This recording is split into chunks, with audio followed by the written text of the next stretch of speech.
મહેસાણાના બહુચરાજી ખાતે આસો નવરાત્રિની આઠમની ભવ્ય ઉજવણી થાય છે, જ્યાં હજારો ભક્તો મોટી શ્રદ્ધાથી હાજરી આપી રહ્યા છે। આઠમના પાવન દિવસે બહુચરા માતાજીની પાલખી યાત્રા યોજાશે અને રાત્રે 9 વાગે ખંડપલ્લી ભરીને માતાજીને નૈવેદ્ય અર્પણ કરવામાં આવશે। પ્રચતાપ સ્વરૂપે મધરાત્રે ઝવેરા ઉત્થાપન વિધિ પણ યોજાશે। સાથે જ ચૈત્ર સુદ પૂનમ પણ ત્રિપુરારી શ્રી બહુચર માતાજીનો પ્રાગટ્ય દિવસ તરીકે ઉજવાશે, જ્યાં માતાજીની શાહી સવારી સંખલપુર પરિભ્રમણ કરી ફરી નિજ મંદિર પરત ફરશે। આ સમયમાં મંદિરના દ્વાર ભક્તો માટે ખુલ્લા રહેશે અને સમગ્ર પ્રસંગમાં ભક્તિ, શ્રદ્ધા અને પરંપરાનું ભવ્ય જોવા મળશે। બહુચરાજી મંદિરે નવરાત્રિની ભવ્ય આઠમની ઉજવણી થાય છે। માતાજીની પલખી યાત્રાને લઈને ભક્તોમાં ઉત્સાહ જોવા મળી રહ્યો છે। રાત્રે ખંડપલ્લી સાથે નૈવેદ્ય અર્પણ કરવામાં આવશે અને ચૈત્ર પૂનમે માતાજીના પ્રાગટ્ય દિવસ ગણાય છે।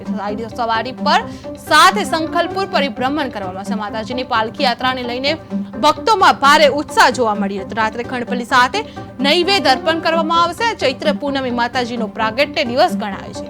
મહેસાણામાં ચૈત્ર પૂનમે માતાજીનો પ્રાગટ્ય દિવસ ગણાય છે। શાહી સવારી સાથે સંખલપુર ભ્રમણ બહુચરાજી મંદિરે નવરાત્રિની ભવ્ય આઠમની ઉજવણી થાય છે। માતાજી પલખી યાત્રાને લઈને ભક્તોમાં ભારે ઉત્સાહ જોવા મળતો। રાત્રે ખંડપલ્લી સાથે નૈવેદ્ય અર્પણ કરવામાં આવે છે।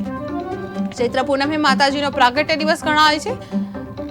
મહેસાણામાં શાહી સવારી સાથે સંકલ્પપુર પરિભ્રમણ કરવામાં આવશે। માતાજીની પરિભ્રમણ કરવામાં આવશે। બહુચરાજી મંદિરે નવરાત્રિની ભવ્ય આઠમના દિવસે ઉજવણી થાય છે। માતાજીની પલખી યાત્રાને લઈને ભક્તોમાં ભારે ઉત્સાહ જોવા મળી રહ્યો હતો। રાત્રે ખંડપલ્લી સાથે નૈવેદ્ય પણ અર્પણ કરવામાં આવશે।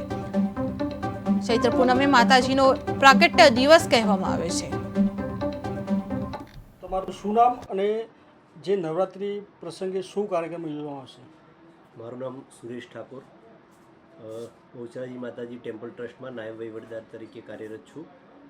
આ નવરાત્રિ દરમિયાન ટેમ્પલ ટ્રસ્ટ દ્વારા નવરાત્રિનું ભવ્ય આયોજન કરવામાં આવેલ છે, જેમાં આસો સુદ એકમના દિવસે માતાજીનું ઘટ સ્થાપનની વિધિ કરવામાં આવશે। આસો સુદ 6થી આસો સુદ આઠમ સુધી